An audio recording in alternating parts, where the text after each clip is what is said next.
नमस्कार मित्रों, मैं काना राम सैनी मेरे YouTube चैनल संस्कृत ज्ञान गंगा में आपका स्वागत करता हूं। मित्रों, अच संधि प्रकरण में हम कर रहे थे और अच संधि प्रकरण में हमने अब तक जन संधि, अयादि संधि, गुण संधि और वृद्धि संधि के जितने भी जो सूत्र थे उन सूत्रों का हमने अध्ययन कर लिया था। आज के इस वीडियो में जो पररूप संधि है उसके बारे में जानेंगे। पिछले वीडियो में हमने दो संज्ञा सूत्र और एक विधि सूत्र के बारे में जाना था। उनमें पहला संज्ञा सूत्र जाना था उपसर्गा क्रिया योगे, अर्थात जो परादि हैं प्र प्रा आदि, यदि इनका क्रिया के साथ योग हो तो उनकी उपसर्ग संज्ञा होती है। दूसरा संज्ञा सूत्र हमने जाना था भू-आदि धातु है। इसका अर्थ था कि जो भू आदि जो क्रिया के वाचक हैं इनकी धातु संज्ञा होती है। और उसके बाद में हमने एक विधि सूत्र जाना था उपसर्गाद रीति धातु, यानी उपसर्ग के बाद में यदि ऋकारादि कोई धातु हो तो पूर्व और पर दोनों वर्णों के स्थान पर वर्धी रेखादेश होगा। इस प्रकार से हमने इन तीनों सूत्रों का अध्ययन किया था। उसके बाद में जो लघु सिद्धांत कौमुदी में जो सूत्र दिया हुआ है वो सूत्र है एंगी पररूपम। ये विधि सूत्र है।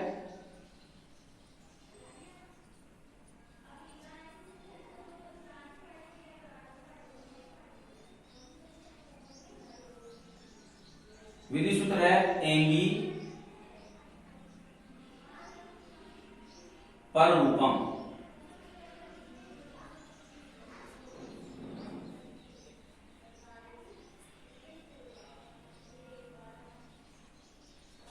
इस सूत्र का हम अर्थ करते हैं तो इतना सा होता है कि एंग होने पर, एंग प्रत्याहार में दो वर्ण आते हैं। एक वर्ण आता है ए और ओ। एंग प्रत्याहार यदि हम बनाते हैं तो एंग प्रत्याहार में इन दो वर्णों का ग्रहण होता है ए और ओ। तो इस सूत्र का इतना सा अर्थ होता है कि एंग एंग हो तो पररूप होता है, परंतु यह इसका पूरा अर्थ नहीं है इस सूत्र का। इस सूत्र का पूरा अर्थ जानने के लिए हमें जो इससे पूर्व में जो पढ़े गए तीन सूत्र हैं उन तीनों सूत्रों की अनुवर्ती आएगी इस सूत्र के अंतर्गत, तब जाकर के इस सूत्र का पूरा अर्थ होगा।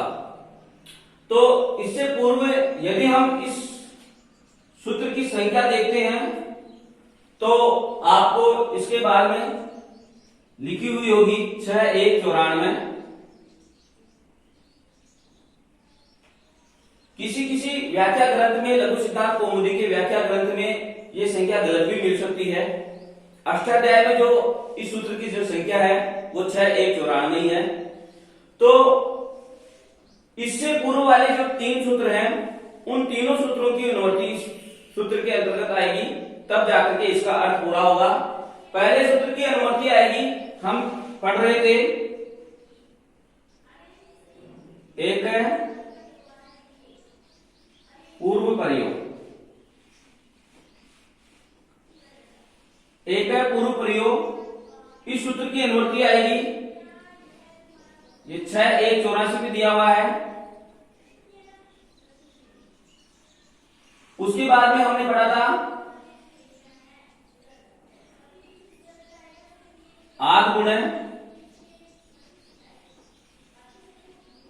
इस सूत्र की भी अनुवर्ती इस सूत्र के अंतर्गत आएगी। इस सूत्र में से आद गुण में से सिर्फ आद की अनुवर्ती आएगी। तो यह सूत्र 6187 पे दिया हुआ है।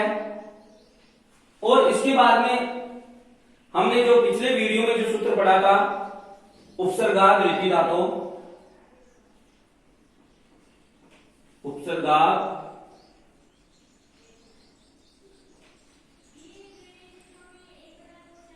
वृत्ति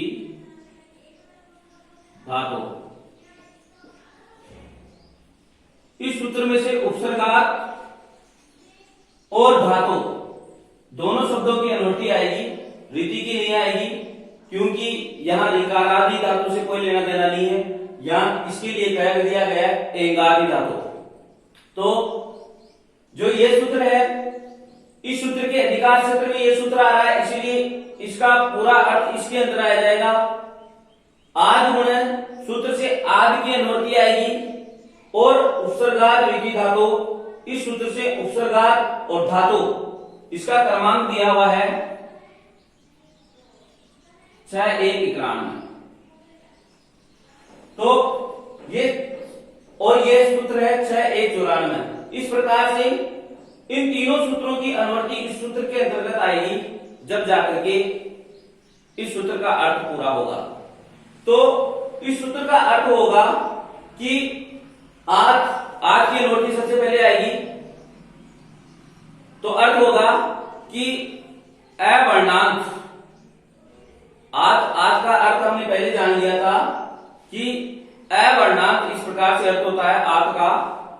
अवर्णांत फिर उपसर्गात यानी उपसर्ग के बाद, अवर्णांत उपसर्गात यानी अवर्णांत उपसर्ग के बाद एंगादि धातु, अवर्णांत उपसर्ग के बाद यदि एंगादि धातु परे एंगादि धातु हो तो पूर्व और पर दोनों वर्णों के स्थान पर एक पररूप आदेश हो जाएगा। इस प्रकार से इस सूत्र का अर्थ है कि अवर्णांत उपसर्ग के बाद यदि एंगादि धातु हो, और एंगादि में हमें जाना है ए और ओ, इन दोनों वर्णों से प्रारंभ होने वाली कोई धातु हो तो पूर्व और पर दोनों वर्णों के स्थान पर पररूप एकादेश हो जाएगा।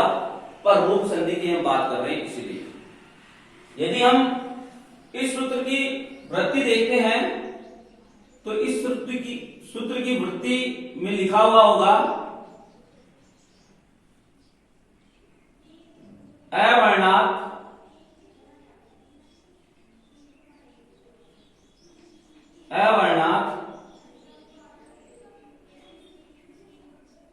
उपसर्गात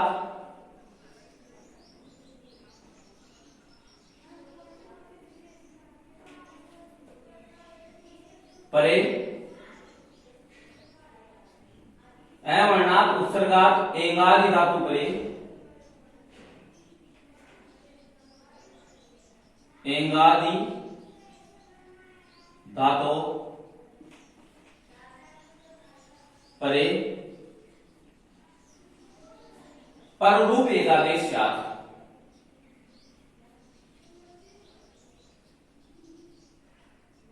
पररूप एकादेश स्यात्। इस प्रकार से इस सूत्र की जो वृत्ति है लघु सिद्धांत कौमुदी में वो लिखी हुई होगी कि अवर्णात उपसर्गात एंगादि धातु परे पररूप एकादेश स्यात्। तो ये तीनों सूत्रों की का ही अर्थ यहां पर लिखा गया है। अवर्णात कहां से अर्थ आया? आदि से आया। उसके बाद उपसर्गात कहां से आया? यहां उपसर्गात रीति धातु से आया। उसके बाद एंगादि यहां से आया। धातु कहां से आया? उपसर्गात रीति धातु से धातु आ गया। परे सप्तमी विभक्ति लगी हुई है, इसलिए परे अर्थ हो ही जाएगा एंगी में। फिर उसके बाद में पररूप कहां से आया? पररूप यहां से आया, पररूपम से। और एकादेश जो अर्थ आया है वो एक पूर्व परयोग का अर्थ है एकादेश। इसको एकादेश भी कहते हैं, इसका अर्थ एकादेश भी होता है स्यात् हो। इस प्रकार से इस सूत्र की ये वृत्ति बनी है। इसके बाद में हमें इसके दो उदाहरण दिए हुए हैं। एक उदाहरण दिया हुआ है प्रेजते, उनको देखते हैं। प्रेजते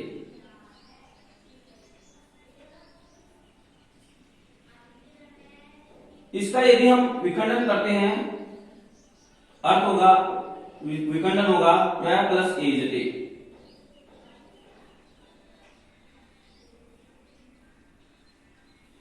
अब यहां देखेंगे कि अवर्ण आ रहा है और ये अवर्ण भी कैसा है, उपसर्ग का अवर्ण है, और ये उपसर्ग का अवर्ण है। ऐसा हमने कैसे निश्चय किया, क्योंकि ये परादी है और परादी के बाद में धातु का प्रयोग हुआ है, एंग धातु का प्रयोग हुआ है, वो एजरी धातु का प्रयोग हुआ है।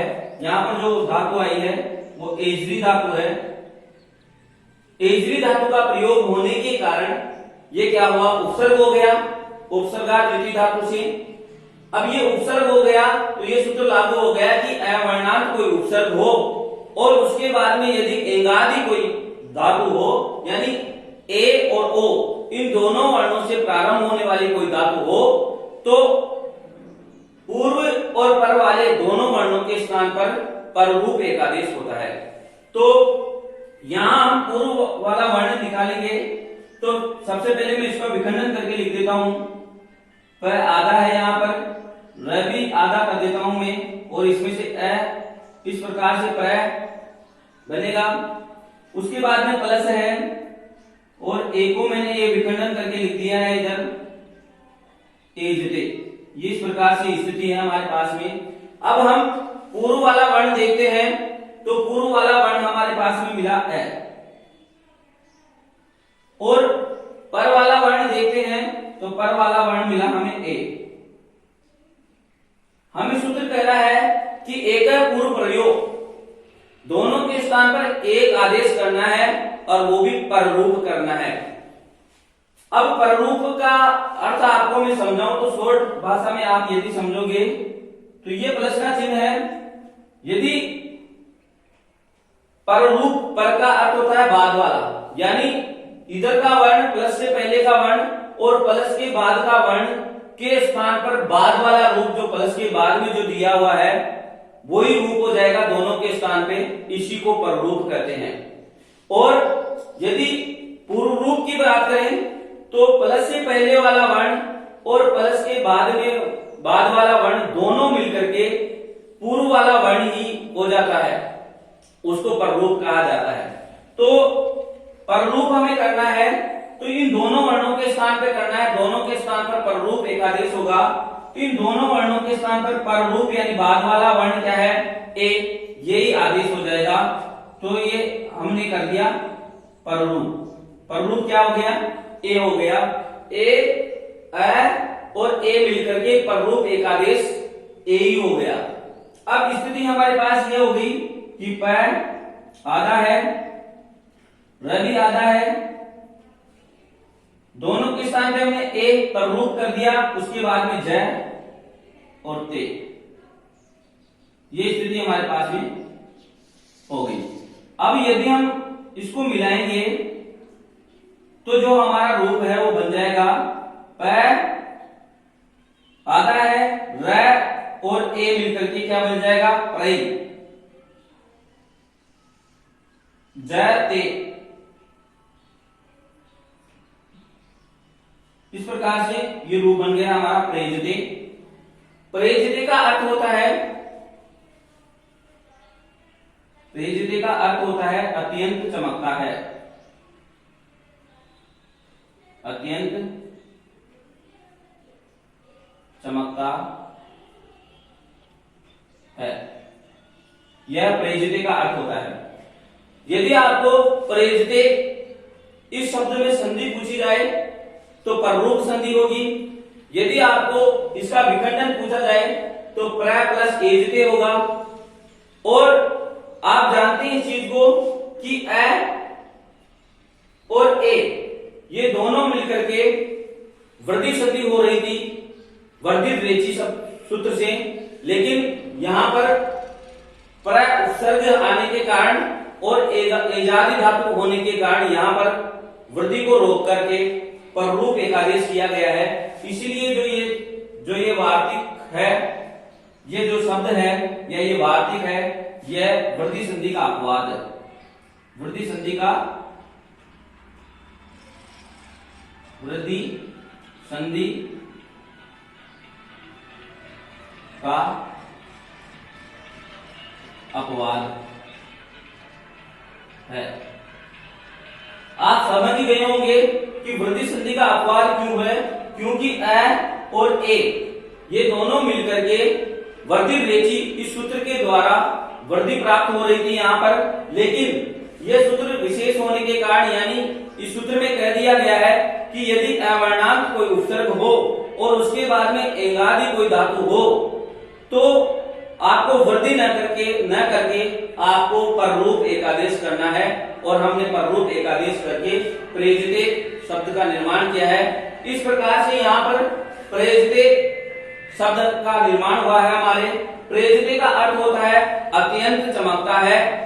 एजरी जो धातु है उसका अर्थ चमकने अर्थ में किया जाता है, और प्र यानी अत्यधिक चमकता है, और इसमें जो संधि हुई है वो पररूप संधि हुई है। और यदि इसका विखंडन आपसे पूछा जाए तो प्र प्लस एजते इस प्रकार से होगा।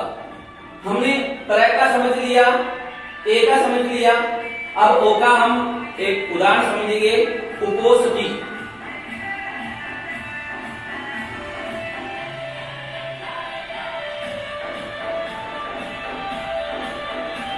उपोषिति ये हमने उदाहरण लिया।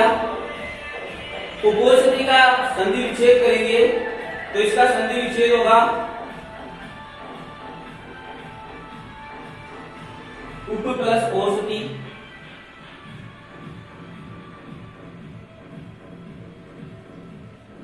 उप प्लस ओषिति इस प्रकार से संधि विच्छेद होगा। हम जानते हैं कि पूर्व में कौन सा वर्ण है, ए, इधर बचा उ प आधा। उसके बाद में कौन से वर्ण है, ओ और स और ती। ये स्थिति है, मैंने इसको विखंडन करके लिखा है। अब पूर्व वाला वर्ण और पर वाला वर्ण हमें दोनों बाहर निकाल लेंगे। तो हम ए को बाहर निकाल लिया हमने और ओ को बाहर निकाल लिया। पूर्व वाले वर्ण और पर वाले वर्ण दोनों को हमने बाहर निकाल लिया। हमने पूर्व में सूत्र पढ़ा है वर्धित रेचि, उस सूत्र के द्वारा यहां वृद्धि प्राप्त थी। ए और ओ मिलकर के वर्धित एकादेश हो रहा था, लेकिन यह सूत्र कहता है कि यदि अवर्णांत उपसर्ग हो और उसके बाद में कोई धातु हो, एंगादि धातु होना चाहिए, यानी ए और ओ इन दोनों वर्णों से प्रारंभ होने वाली कोई धातु हो, तो वृद्धि न होकर के इस सूत्र के द्वारा पररूप एकादेश हो जाएगा। तो इन दोनों के स्थान पर पररूप एकादेश होगा, यानी बाद वाला रूप ही आदेश हो जाएगा। तो बाद वाला रूप क्या है, ओ है, तो हम ओ आदेश कर देंगे। ओ आदेश कर दिया हमने। अब स्थिति हमारे पास यह है कि उ और प आधा, ये स्थिति हमारे पास बच गई। इधर बचा स और ती। यदि हम इसको यहां पे मिलाएंगे तो उ प में ओ की मात्रा, ओ स और ती, उपोषिति हमारा रूप बन गया। उपोषिति में यदि आपको संधि पूछे तो संधि का नाम होगा पररूप संधि। यदि उपोषिति में आपके संधि विच्छेद पूछे तो आपके संधि विच्छेद होगा उप प्लस ओषिति। और यदि आपको इसका अर्थ पूछे तो इसका अर्थ होता है जलाता है।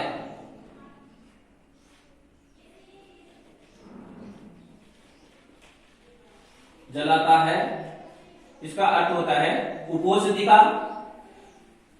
और ये जो शब्द है उपोषिति, ये भी वृद्धि संधि का अपवाद है। वृद्धि संधि का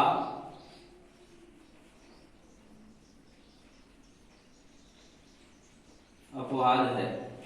ये वृद्धि संधि का अपवाद क्यों है, क्योंकि ए और ओ मिलकर के वर्धित रेचि इस सूत्र के द्वारा वृद्धि प्राप्त हो रही थी, यहां वृद्धि एकादेश प्राप्त हो रहा था। लेकिन इस सूत्र के द्वारा, एंगी पररूपम सूत्र के द्वारा यहां अवर्णांत उपसर्ग होने के बाद में एंगादि धातु होने के बाद में, यानी ऐसी धातु जिसका पूर्व का वर्ण ए और ओ ये होने के कारण यहां पर ओ मिल गया हमें, इसीलिए दोनों के स्थान पर, पूर्व और पर दोनों वर्णों के स्थान पर रूप एकादेश हो गया, और पर रूप एकादेश होकर के रूप हमारा बन गया उपोषिति। उपोषिति का अर्थ होता है जलाता है, उपोषिति का संधि विच्छेद होता है उप प्लस ओषधि।